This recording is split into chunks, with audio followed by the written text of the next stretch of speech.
what are your thoughts on kind of how GM is positioning themselves for the long term and kind of their odds to be one of those incumbents who emerge on the other side of whatever restructuring we're going to have in the industry over the next X years? Yeah, well, so I think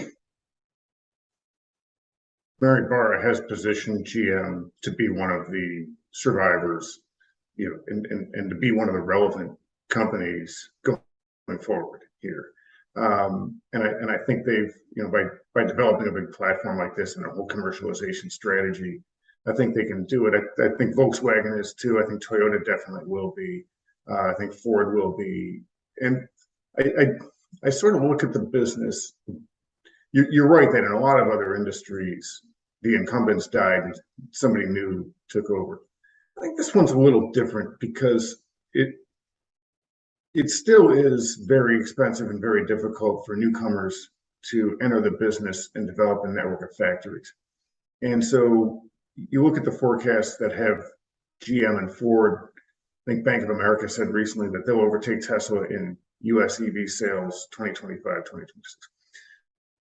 Who knows? I mean, the Tesla brand is so powerful and it can sell anything. It can sell tequila and shorts. So it's very powerful. However, where the base of these forecasts is kind of my point. You look at Tesla's vehicle plans, they've got 4 vehicles for sale now. They're going to come out with a Roadster, that's very low volume, Cybertruck, which I think they'll sell a lot of, and then a semi-truck. And Elon is typically late with everything he announces, but you're looking at really 2 new vehicles and one's very low volume over the next few years. GM, Volkswagen are coming out with a whole bunch of vehicles over the next few years.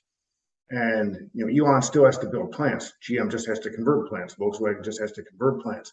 I think the barriers to entry as a mass market automaker are very big and expensive and time consuming. So it is really tough for anyone to come in and just say, yeah, we're going to take over the auto business. You do have others like Rivian and Lucid. Jury's out on how long they can stick around.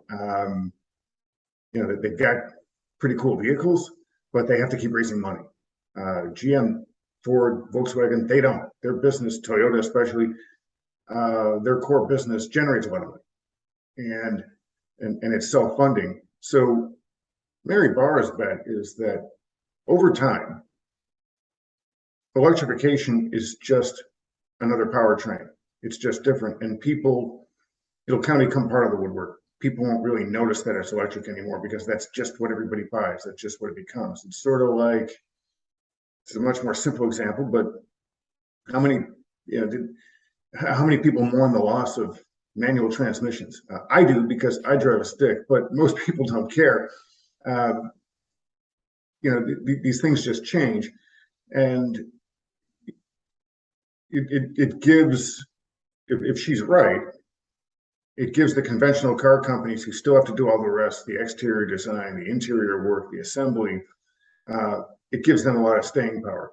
Tesla's here to stay, but that's of the new entries to the auto business, that's the only one that I think everyone would agree is going to be not only survive, but be a major force going forward.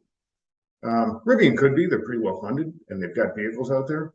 I think they're very good. There's a lot of good talent at Lucid, and they've got a decent amount of cash. But once you get Lucid and below that, and I mean, in terms of size with a lot of these startups, they all need to raise money going forward, or they will. And that's going to be tough to do. We just went through an era of extremely available capital for Tesla and everybody else. If you wanted to raise money, look at the companies that only had a concept car. Some of them didn't even work, and they raised a lot of cash. You can't do that now, and I don't think you're going to be able to do it going forward. You're going to have to prove your stripes to get any money. So if you didn't get a bunch of money over the past, let's call it 2 to 3 years, you missed your window, and your chance to challenge the established companies, it's going to be pretty tough. So Tesla, definite force to be reckoned with. They could end up becoming the leader someday. I don't know about that, but it's possible. The others, I think they're going to have to fight to survive over time, and that reduces the threat to the established companies we're talking